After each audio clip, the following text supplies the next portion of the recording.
मांजर आडवे जाणे शुभ की अशुभ? मित्रांनो नमस्कार. परवाचीच एक गोष्ट तुम्हाला सांगतो. आमच्या शेजारचे एक व्यक्ती एका महत्वाच्या कामासाठी निघाले होते. ही व्यक्ती अत्यंत श्रीमंत आहे. त्यांचे मोठे मोठे व्यवसाय आहेत आणि या व्यवसायाचाच एक भाग म्हणून एक खूप मोठा काम करण्यासाठी ते निघाले होते. वाटेमध्ये त्यांना मांजर आडवं गेलं. त्यांच्या मनामध्ये शंकेची पाल चुकचुकली की कदाचित मला काहीतरी आता अडचण येऊ शकते. पण तरीही ते तसेच पुढे गेले. दिवस अखेर असं लक्षात आलं की जे काम होणार होतं, अगदी 100% होणार होतं, ते काम झालं नाही. त्यांना बिझनेस मध्ये मोठा लॉस झाला, मोठा तोटा झाला. मित्रांनो, यांच्या बाबतीत जी घटना घडली, अशा घटना तुमच्या बाबतीत सुद्धा घडल्या असतील. असा अनुभव तुम्हाला सुद्धा आला असेल. तर असं का होतं? मांजर हा अशुभ प्राणी आहे का? तर मित्रांनो, मांजर हा प्राणी अशुभ नाहीये. पण जर त्याने तुमचा रस्ता, म्हणजे तुम्ही ज्या रस्त्याने चाललाय, जर ते तुम्हाला आडवं गेलं तर मात्र त्याचे अशुभ फळ मिळतात. मित्रांनो,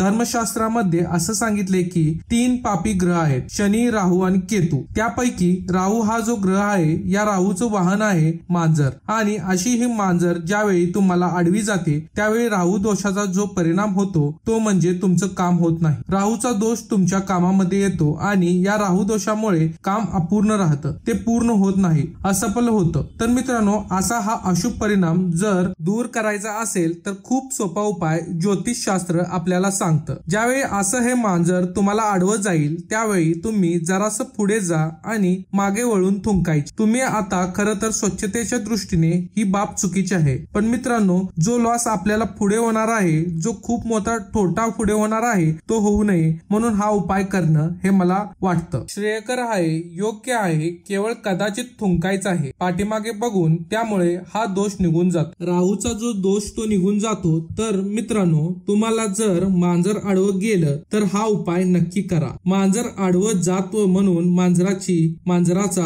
तिरस्कार किंवा द्वेष अजिबात करू नका. मांजर हा खरं तर अतिशय उपयुक्त प्राणी आहे आणि मांजर असो किंवा कुत्रा असो, या प्राण्याबद्दल आपण आदर बाळगला पाहिजे. त्याचबरोबर त्यांच्याशी भूतदयेने आपण वागायला हवं. मित्रांनो, जर व्हिडिओ आवडला असेल तर लाईक करा. तुमच्या मित्र परिवाराला, कुटुंबियांना हा व्हिडिओ जास्तीत जास्त शेअर करा आणि आपल्या या युट्यूब चॅनलला नक्की सबस्क्राईब करा. आणि हो, सबस्क्राईब शेजारचं जे घंटीचं बटन आहे, बेल आयकॉन आहे, ते सुद्धा नक्की दाबा. व्हिडिओ जर फेसबुक वरती पाहत असाल तर आमच्या फेसबुक पेजला नक्की फॉलो करा. आणि महत्वाचे असेच नवनवीन व्हिडिओ पाहण्यासाठी आमच्या या पेजला नक्की फॉलो करा आणि चॅनलला सबस्क्राईब पण करा. व्हिडिओ पूर्ण बघितल्याबद्दल धन्यवाद मित्रांनो. मांजर आडव्या गेल्यानंतर परत त्याला काहीही बोलू नका, फक्त थुंकायचं आहे मागं बघून. धन्यवाद मित्रांनो.